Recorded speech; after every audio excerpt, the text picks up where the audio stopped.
tidak dalam suasana normal. Krisis energi, krisis pangan, krisis keuangan sudah mulai melanda beberapa negara. Masyarakat Bali pada umumnya itu pintar-pintar banget. Ada yang bisa bikin ini, ada yang bisa bikin itu. Karena kendala lah mereka membuat mereka males.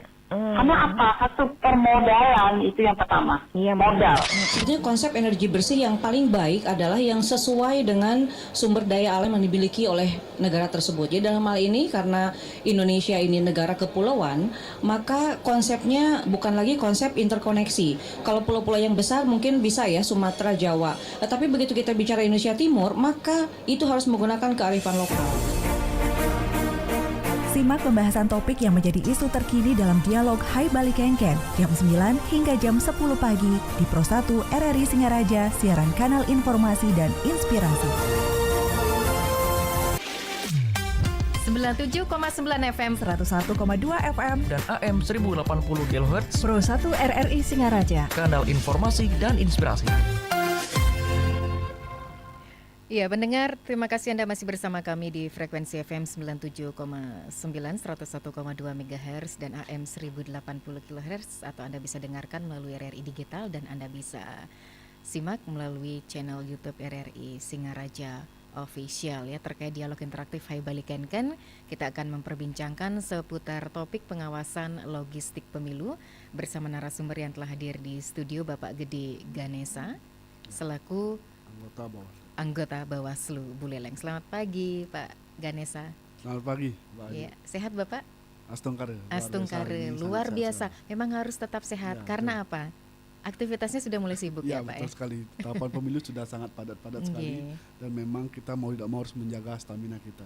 Ya, benar harus tetap sekali. sehat.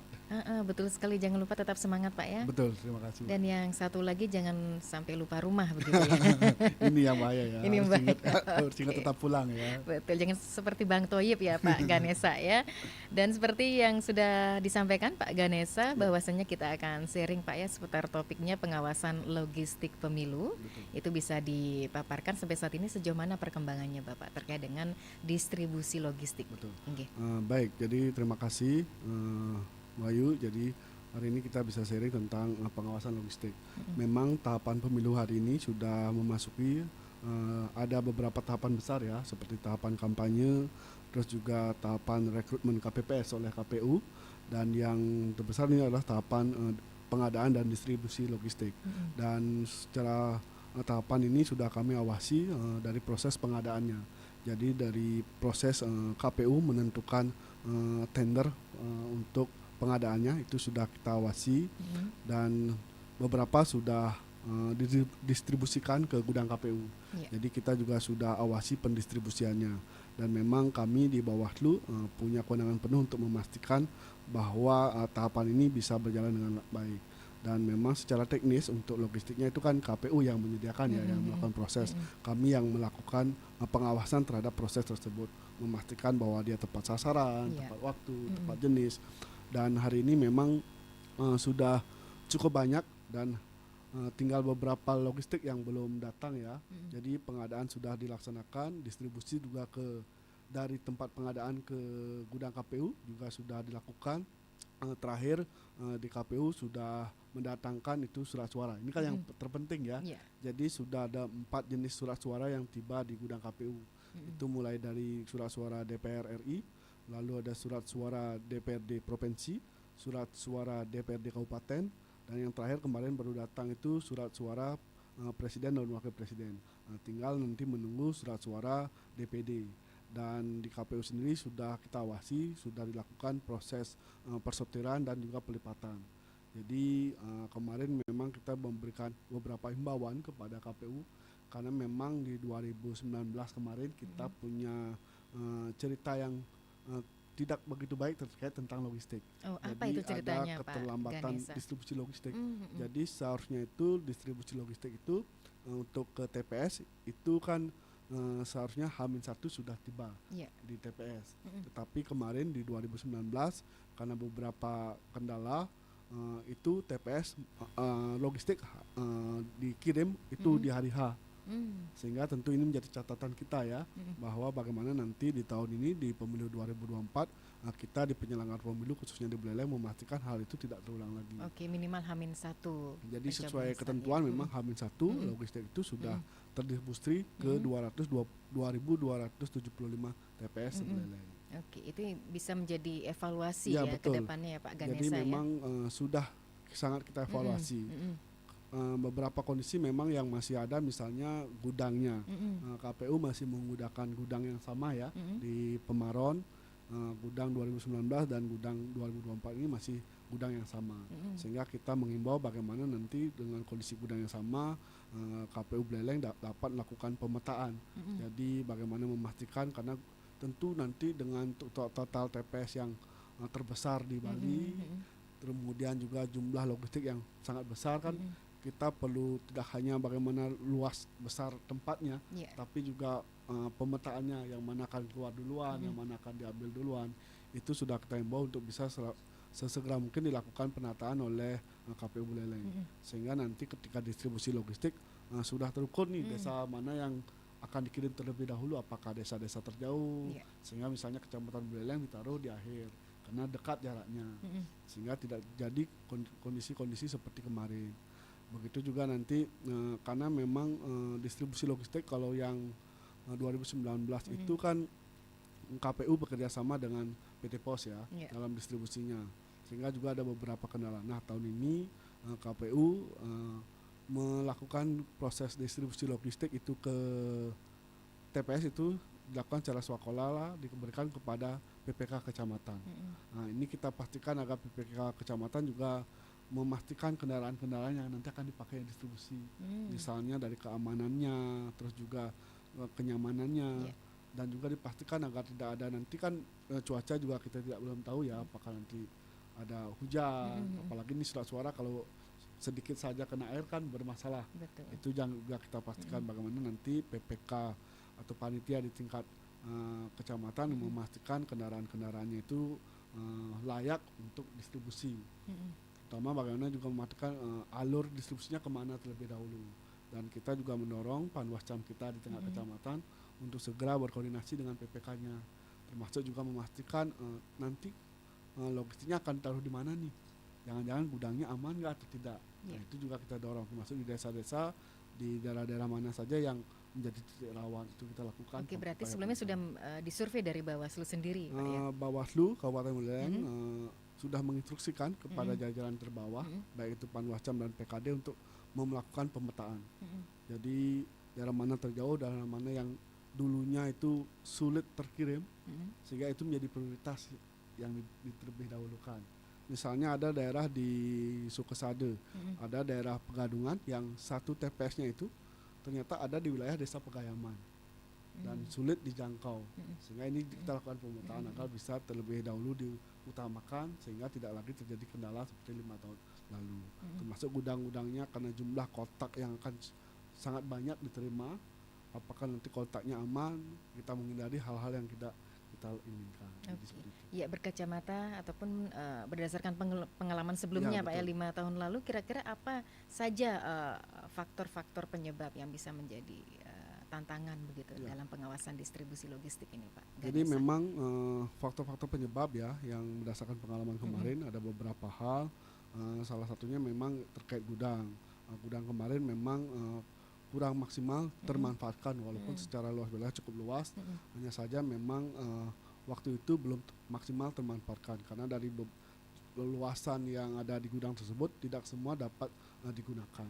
Dan hari ini sudah diperbaiki sehingga luasan yang bisa digunakan untuk kegiatan di gudang tersebut sudah lebih maksimal, lebih baik, lebih luas lagi, dan sudah diperbaiki oleh pemilik gudang sendiri.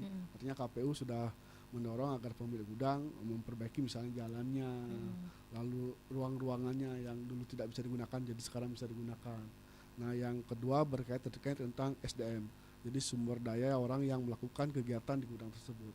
Dulu memang jumlah tenaga pelipat itu belum maksimal, sehingga kita dorong hari ini kemarin di kegiatan persortiran dan pelipat surat suara itu agar dimaksimalkan dan sudah dilakukan oleh KPU Kabupaten Buleleng. Bahkan hampir menggunakan lebih dari 300 orang tenaga pelipat. Sehingga dari sekian ribu 625.117 surat suara untuk masing-masing pemilihan itu dapat diselesaikan dengan waktu yang cepat oleh KPU. Misalnya kemarin untuk PPWP untuk presiden dan wakil presiden selama 2 hari sudah selesai terlipat. Nah dulu memang itu menjadi kendala. Bahkan HH sudah mau dekat-dekat hari H prosesnya masih belum selesai terlipat dan bahkan belum dimasukkan ke dalam kotak suara. Sekarang sudah selesai semua terlipat sehingga KPU bisa fokus untuk bagaimana memasukkan surat suara itu ke dalam kotak surat suara. Oke. Selama ini kira-kira apa saja Bapak yang menjadi problem begitu sampai di lapangan terkait dengan pengawasan dari distribusi logistik ini, misalnya tertukarnya logistik di TPS yang satu dengan yang lainnya begitu, contohnya seperti apa Bapak? Yang Jadi memang selama ini berdasarkan ditemukan? pengalaman sebelumnya kan hal itu terjadi ya. Oh, sempat Jadi terjadi seperti itu ya Pak ya? Istilahnya ada miskomunikasi ya antara jasa pengiriman dengan mungkin pihak kecamatan dengan panitianya sehingga ada surat suara yang sempat tertukar dan memang sudah langsung cepat diatensi secara cepat oleh KPU. Iya. Dan hari ini memang kita sudah memberikan himbauan dan memberikan cegah ini kepada KPU untuk hal itu jangan sampai terulang dan untuk itu memang sekarang KPU sudah mendorong bahwa yang mengirim itu bukan lagi dikerjasamakan dengan pihak ketiga, tetapi panitia di kecamatan langsung. Sehingga kan mereka bisa, kita harapkan mereka bisa langsung tahu di suara-suaranya jangan sampai tertukar karena yang melakukan adalah orang mereka sendiri, yaitu bukan lagi orang lain, sehingga bisa meminimalisir lah potensi-potensi tertukarnya surat suara. Apalagi di tahun 2024 ini kan berbeda dengan 2019. Perbedaannya adalah kalau 2019 itu hanya ada 6 dapil. Nah sementara di 2024 ini kita ada 9 dapil, jadi masing-masing kecamatan sudah menjadi dapil sendiri, sehingga kan jenis surat suara menjadi lebih banyak, sehingga ini yang juga kita cegah agar jangan, karena jenis suara yang semakin banyak agar bisa dipetakan tidak sampai tertukar. Kan kasihan ya kalau sampai yang di daerah Tejekule tertukar dengan daerah Berogak, kan cukup jauh harus proses pengiriman ulangnya, sehingga yang selayaknya jam 7 sudah mulai pencoblosan malah tidak bisa dilakukan dan itu kan bisa menjadi kendala kita. Benar sekali, dan yang pastinya memang logistik itu harus ready di hari H begitu ya Pak Ganesha ya, dan sudah disiapkan secara baik dan benar itu sesuai dengan tata cara prosedur dan mekanisme yang sudah diatur dalam perundang-undangan. Jadi yang pastinya ini peran Bawaslu itu memastikan juga KPU melaksanakan perundang-undangan dengan baik dan benar ya. Minimal itu ada catatan ketika Bawaslu juga segera melakukan fungsi-fungsi pencegahan ya Pak ya, dan imbauan kepada KPU. Dan memang saja memang begitu ya Pak Ganesha, bisa dikatakan pengawasan logistik ini bisa menjadi hal yang sangat penting begitu ya, karena logistik ini bisa memunculkan peristiwa-peristiwa. Ya, betul. Ya. Seperti jadi yang memang, Pak Ganesha sampaikan betul. tadi. Jadi selain tahapan kampanye yang ibaratnya perangnya para peserta pemilu, ini kalau logistik ini ibarat tulang punggungnya pemilu. Jadi kalau sampai tidak ada logistik, ya yang sudah terlakukan selama ini hampir 20 bulan proses pemilu kan bisa nggak jalan gara-gara pemilih tidak bisa menggunakan hak pilihnya di TPS karena ketiadaan logistik. Sehingga ini menjadi sangat penting, menjadi concern kami di Bawaslu bagaimana memastikan bahwa nanti logistik ini datang tepat sasaran dan tepat waktu.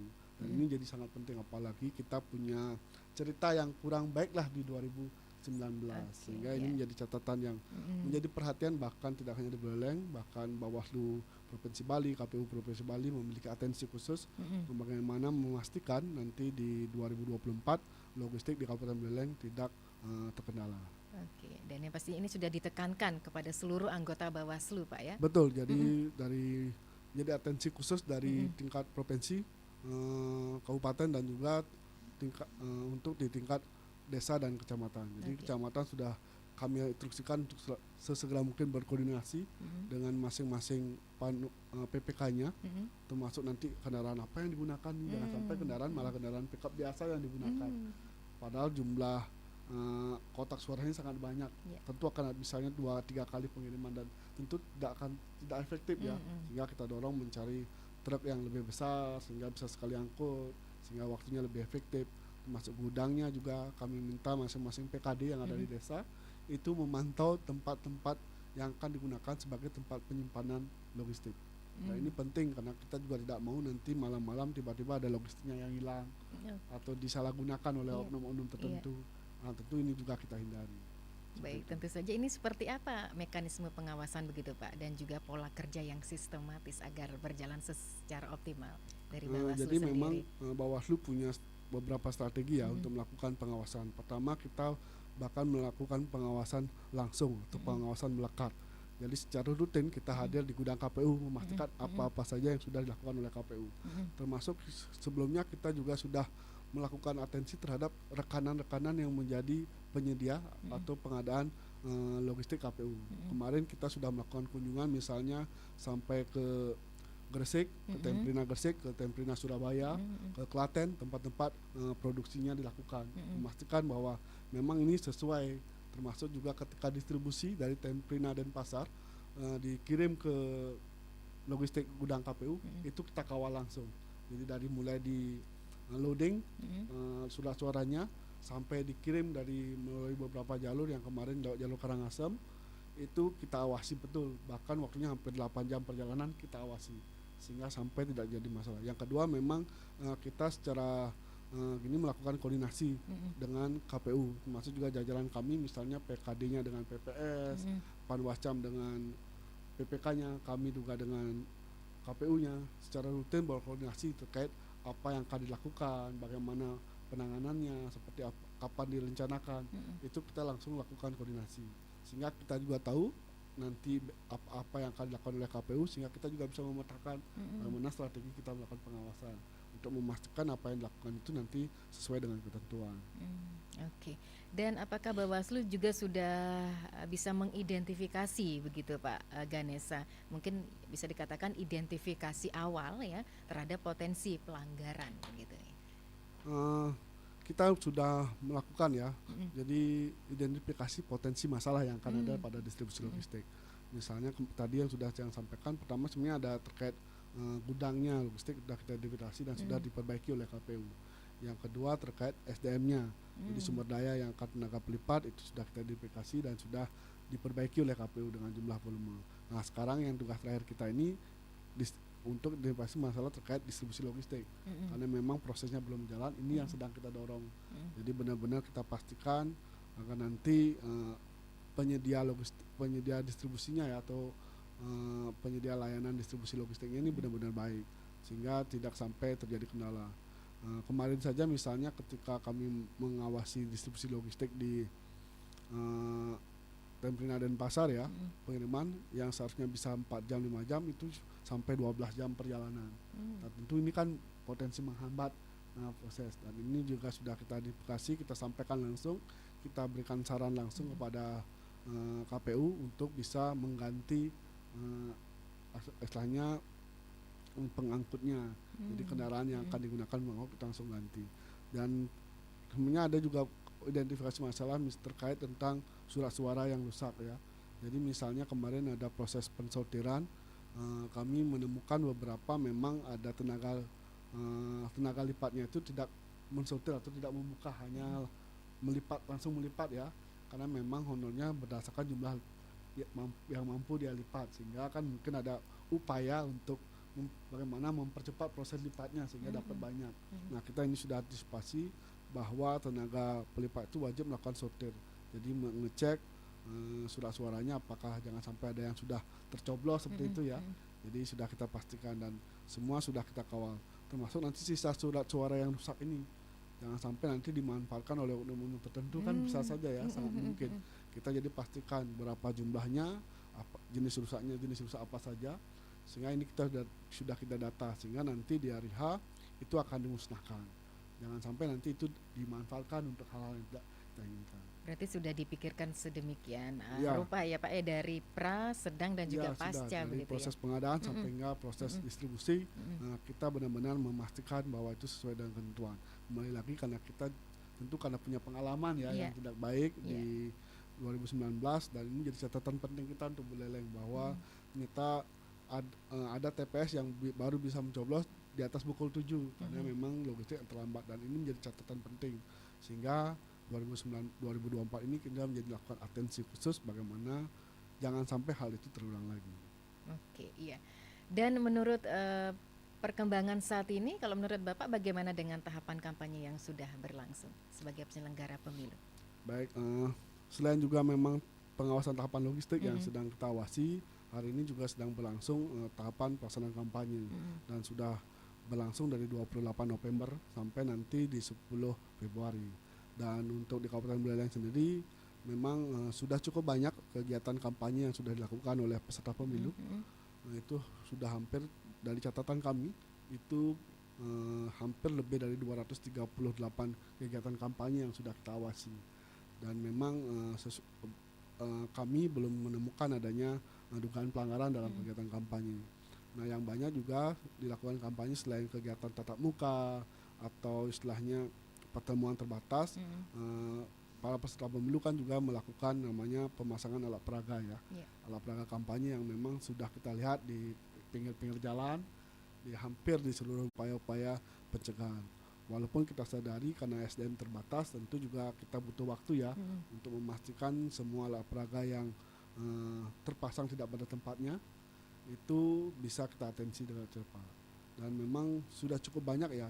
Kendala kita memang hari ini tidak terdapat sauna seperti 5 tahun lalu. Kalau 5 tahun lalu kan di setiap desa misalnya disediakan 5 sauna sehingga ada titik-titik pemasangan alat peraga. Hari ini ketentuan KPU sedikit berbeda bahwa seluruh wilayah yang ada di Kabupaten Buleleng adalah sauna kecuali tempat-tempat yang dilarang.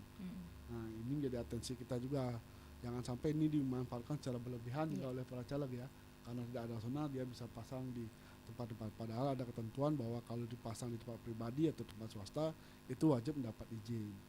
Jangan juga sampai dipasang misalnya di pura-pura dadia karena dianggap itu tempat pribadi dadia, malah sebenarnya pura dadia itu tetap dikategorikan sebagai tempat ibadah. Seperti itu. Oke, ya, yang pastinya peran serta masyarakat dan juga peserta parpol ini sudah semakin cerdas begitu ya, betul, Pak Ganesa jadi ya. Kita bersyukur ya bahwa masyarakat kita sudah semakin baik, sudah semakin dewasa, politisi kita juga sudah semakin dewasa, sudah semakin baik, sehingga memang dalam sampai hari ini memang tidak ada ketegangan-ketegangan yang begitu berdampak ya, walaupun memang ada adanya ada proses misalnya ada antara partai 1 dan partai 2 dalam pemasangan APK saling tertutupi misalnya, itu sudah sangat bijaksana sekali para peserta bisa kita himbau untuk bisa salah satunya memindahkan alat peraganya, dan hal itu yang sudah kita lakukan. Dan masyarakat juga sudah sangat baik sekali, cukup banyak informasi-informasi yang kita terima itu dari masyarakat. Jadi respon masyarakat dalam pengawasan partisipatif sudah semakin baik, walaupun tetap kita dorong ya, karena tahapan masih panjang, agar bagaimana nanti masyarakat tidak hanya peduli untuk mencoblos di hari H, tetapi juga ikut bersama-sama memastikan proses tahapan ini berjalan dengan baik, baik itu di tahapan logistik, baik itu juga tahapan kampanye, termasuk juga kita juga mendorong nih agar masyarakat ikut mau menjadi bagian dari penyelenggara pemilu, karena nanti selain juga KPU yang akan membentuk KPPS, Bawaslu juga nanti akan segera membentuk pengawas di tingkat TPS. Jadi kita juga butuh nih teman-teman masyarakat untuk mau berpartisipasi menjadi bagian dari pengawas TPS, melakukan pengawasan di TPS langsung. Iya.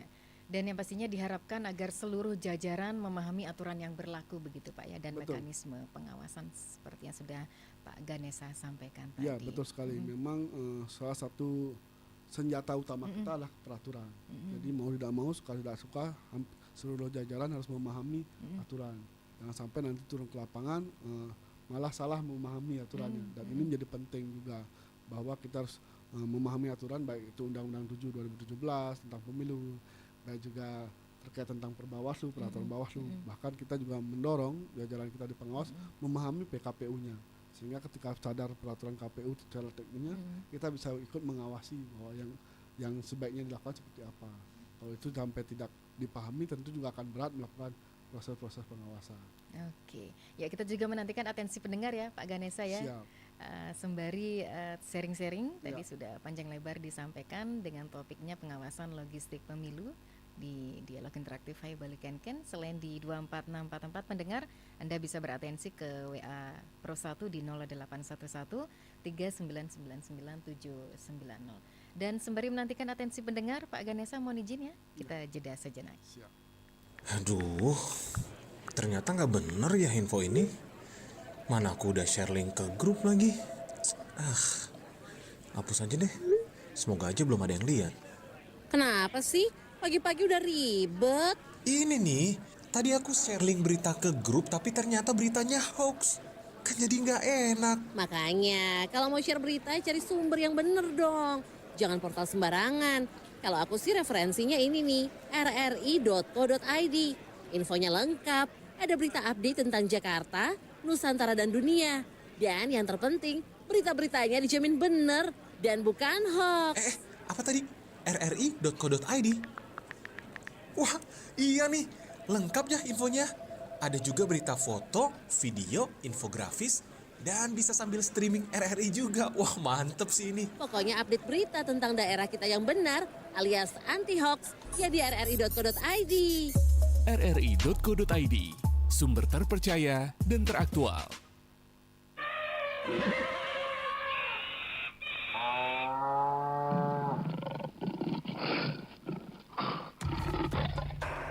Setiap binatang memiliki jenis-jenis makanannya sendiri, tergantung dengan klasifikasinya, seperti karnivora, herbivora, dan omnivora.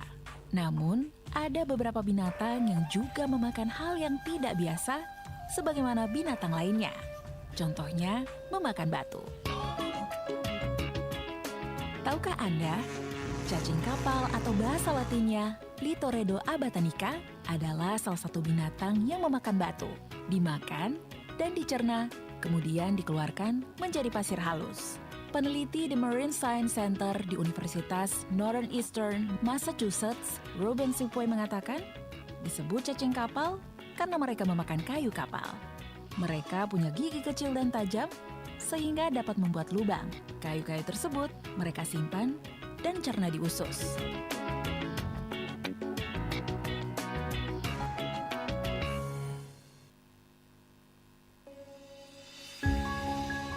Pemilihan umum serentak 2024 merupakan momen penting untuk menentukan masa depan bangsa. Berikut fakta-fakta pemilu 2024.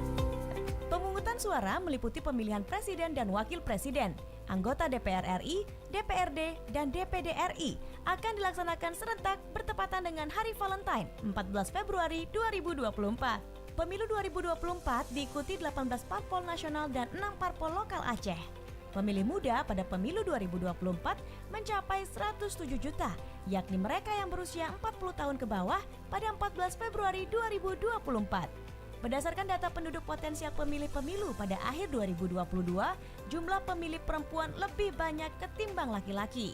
Anggaran pemilu 2024 mencapai 76 triliun rupiah, terbagi untuk dua kategori, yakni untuk anggaran kegiatan tahapan dan untuk anggaran kegiatan dukungan tahapan pemilu.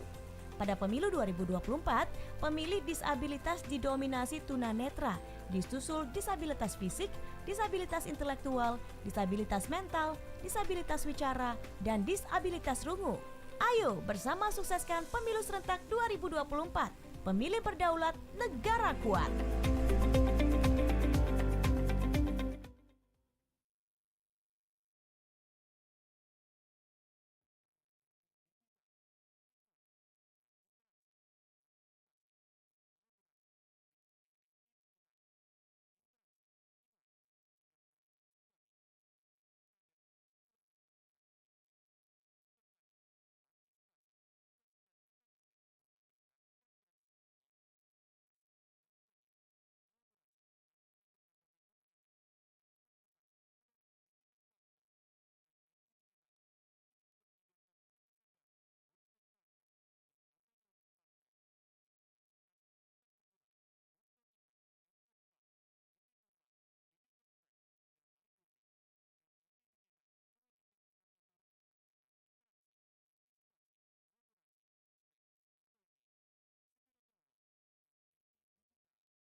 Iya, pendengar, kita masih dalam dialog interaktif Hai Bali Ken Ken untuk kesempatan hari ini dan memperbincangkan seputar topiknya pengawasan logistik pemilu bersama narasumber Bapak Gede Ganesa selaku anggota Bawaslu Buleleng.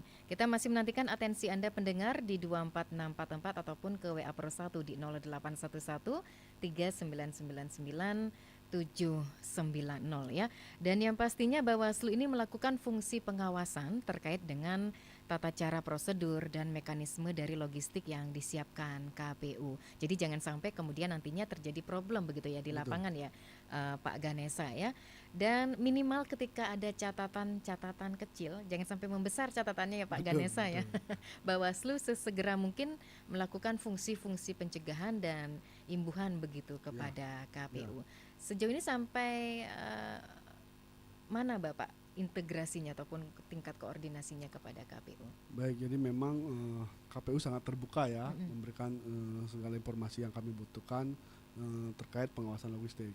Dan kami sendiri sudah memberikan imbauan atau cegah ini sampai 4 kali ya, istilahnya 4 kali kita bersurat kepada KPU. Yang pertama terkait keberadaan gudangnya, terkait yang kedua terkait tahapan logistiknya atau pengadaannya, yang ketiga terkait distribusinya, terus yang keempat kemarin terkait proses pelipatannya. Jadi setiap kita melakukan, tadi disampaikan ada sedikit-sedikit yang tidak sesuai, itu kita langsung berikan saran perbaikan kepada KPU, baik secara administrasi baik dan juga secara lisan kita langsung berkoordinasi dengan KPU. Jadi kalau di KPU dan Bawaslu ini kan ibaratnya suami istri ya. Jadi sebagai penyelenggara pemilu kita rahim dari undang-undang yang sama. Jadi memang harus sama-sama memahami, walaupun fungsinya kita sebagai pengawasan, tujuannya kan kita ingin bahwa pemilu ini berjalan dengan baik. Sehingga kami selalu berkomunikasi dengan KPU, termasuk juga stakeholder lainnya. Dalam hal ini pemerintah daerah dan juga peran media sangat penting ya. Jadi itu juga kita lakukan, bagaimana kita sama-sama mendorong, misalnya dari pemerintah daerah mendorong agar kondusif, terus juga dibantu oleh media untuk menginformasikan kepada masyarakat, sehingga masyarakat tahu nih bahwa sekarang sudah mulai proses logistik, sehingga sudah artinya bahwa sebentar lagi pemilu sudah dekat, tinggal beberapa hari lagi nih pemilu. Ketika masyarakat sudah tahu bahwa logistik sudah terlipat dan juga nanti siap terdistribusi, sehingga mereka bisa siap-siap mempersiapkan diri lah bahwa siapa-siapa yang akan dipilih. Besok juga tahapan kampanye kan sudah ini, jadi masyarakat harus berani menonton orang kampanye kita selain untuk mengetahui visi misi calonnya gitu ya.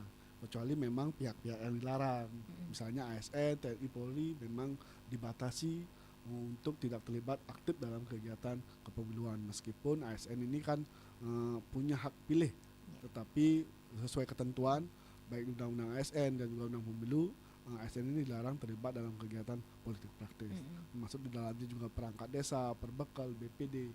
Ini juga sudah kita imbau, sudah kita instruksikan jajaran untuk sering-sering main ke kantor desa. Jadi berkoordinasi, saling mengingatkan dengan pemerintah desa bagaimana memastikan pemilu ini berjalan dengan baik. Oke. Ada pertanyaan dari Pak Yahya melalui WA Pro 1 ya, Pak Ganesa ya. Dipertanyakan strategi apa yang dilakukan dalam pengawasan pemilu. Ya, jadi memang strategi terbaik kami dalam melakukan pengawasan pemilu pencegahan. Jadi memang kan secara ketentuan, secara teknis KPU telah menyusun tahapannya secara maksimal. Dari apa-apa saja, kapan dilakukan, itu sudah dipetakan oleh teman kami di KPU. Sehingga kami melakukan identifikasi potensi masalah. Misalnya tahapan logistik kami sudah mengidentifikasi apa-apa saja masalahnya, lalu kami lakukan pencegahan. Pencegahan kami lakukan dengan bersurat kepada KPU, lalu juga melakukan pengawasan langsung pada tahapan yang telah dilakukan oleh KPU.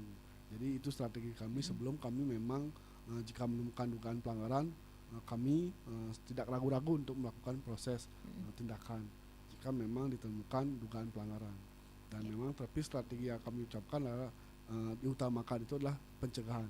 Jadi kami hadir, turun langsung ke lapangan untuk ikut bersama-sama mengawal langsung kegiatan-kegiatan dilakukan oleh KPU termasuk juga oleh peserta partai politik. Oke, ini apa saja yang termasuk dalam pelanggaran pemilu, Pak Ganesha? Jadi memang pelanggaran pemilu ada beberapa ya, misalnya ada pelanggaran administrasi. Jadi ketika nanti peserta pemilu atau partai politik itu melakukan sesuatu tidak sesuai dengan tata cara prosedur atau sesuai dengan ketentuan peraturan. Yang kedua ada pelanggaran pidana pemilu. Ini misalnya ada upaya-upaya untuk misalnya menghilangkan hak pilih, menghilangkan APK atau berkampanye dengan menjelek-jelekkan pihak lain, termasuk juga money politik. Ini bisa masuk kategori pidana. Jadi pelanggaran pidana pemilu. Nah yang terakhir ada kode etik. Nah kode etik ini khusus untuk kami di penyelenggara pemilu. Semisal jajaran kami di Bawaslu sampai tingkat bawah ataupun nanti di KPU melakukan hal-hal yang misalnya menguntungkan salah satu pihak atau partai politik, itu bisa kena kode etik. Jadi tidak bekerja secara profesional sesuai dengan ketentuan. Jadi ada 3 jenis pelanggaran yang memang ada di pemilu. Pertama ada pelanggaran administrasi, ada pelanggaran pidana pemilu, dan terakhir ada pelanggaran kode etik. Dan memang juga ada pelanggaran undang-undang lainnya. Misalnya kita menemukan dugaan ASN yang terlibat politik praktis. Secara pelanggaran kami yang menentukan pelanggarannya, tetapi secara sanksi itu kita kembalikan lagi kepada atasannya, atau dalam hal ini kalau di pemerintah di atasnya ada KSAN atau juga ke Sekda selaku pimpinannya. Jadi pelanggaran-pelanggaran yang dari unsur undang-undang lainnya, misalnya perbekal yang dilarang terlibat kegiatan tetapi kami menemukan dugaan pelanggarannya, itu kami proses, nanti kami kembalikan ke Bupati sebagai pembinanya untuk memberikan sanksinya. Itu sesuai dengan Undang-Undang Desa ya, Undang-Undang nomor 6 tahun 2014. Oke, dari beberapa pelanggaran yang sudah Bapak Ganesha sampaikan tadi yang sudah terjadi di Buleleng berdasarkan pemilu-pemilu yang sudah berlangsung sebelumnya seperti apa? Tapi sebelum dijawab, sepertinya sudah berdering ya Pak Ganesha ya di 24644. Jadi kita sapa pendengar. Selamat pagi. Selamat pagi. Iya, selamat pagi Pak Sudarsana. Mohon maaf volume radio bisa dikecilkan volumenya Pak ya, atau mungkin agak jauh dari posisi radio.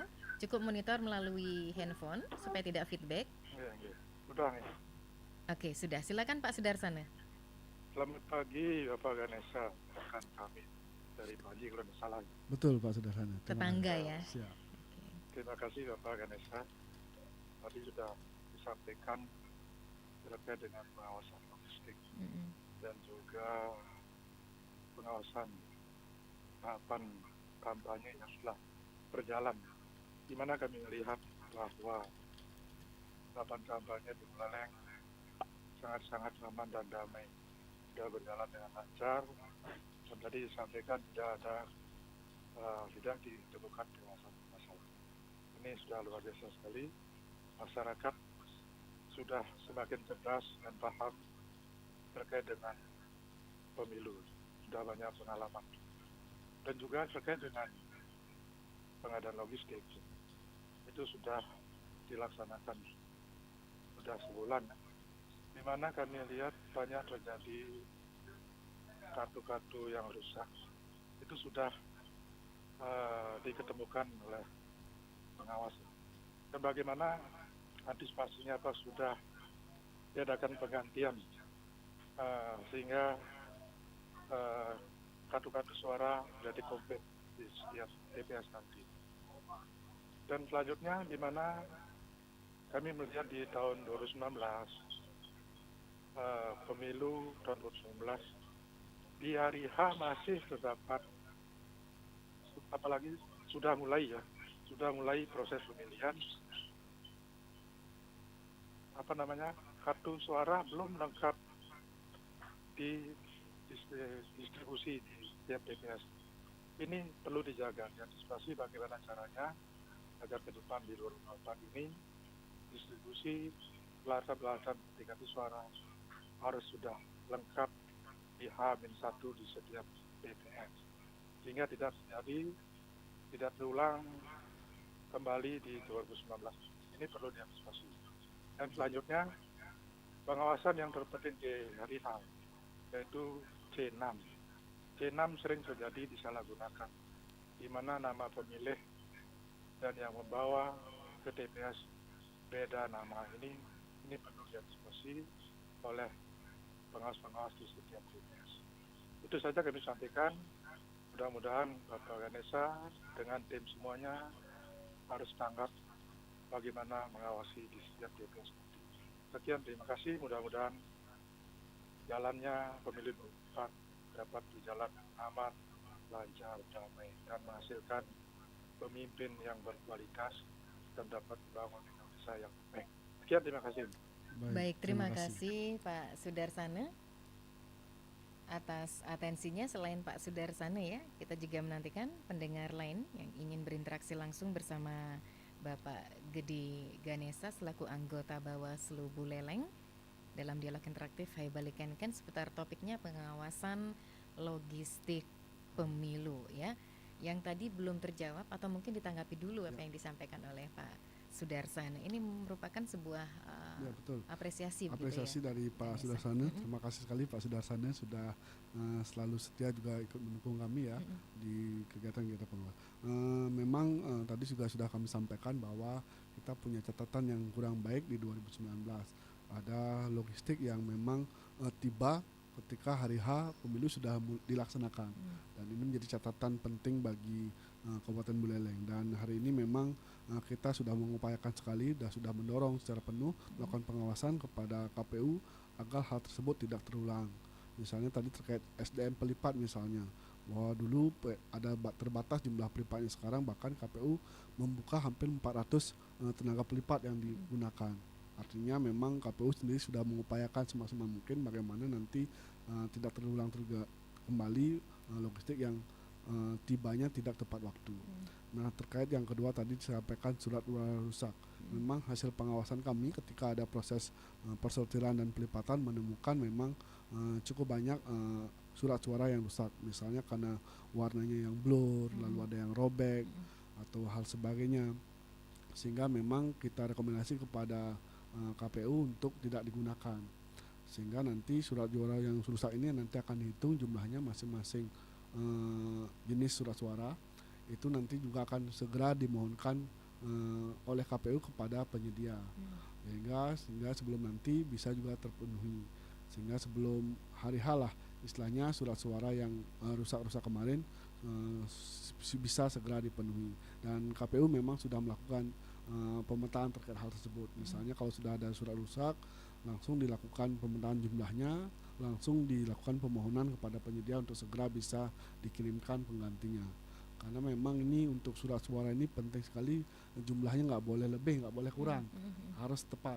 Jadi misalnya untuk presiden itu ada 625.117 surat suara itu nggak boleh lebih. Nanti akan ada lebih sebesar 1.000 surat suara untuk pemungutan suara ulang. Jadi hanya itu saja yang boleh lebih. Jadi tidak boleh lebih, tidak boleh kurang. Sehingga ketika ada kekurangan harus segera dimohonkan. Jika ada kelebihan nanti dari H akan dimusnahkan. Nah, seperti itu proses yang dilakukan. Nah, terkait yang terakhir terkait distribusi C6. Ini menarik ya, nanti KPPS akan melakukan distribusi C6. 27 Desember 2023. Terima kasih atas kebersamaannya dan sampai jumpa.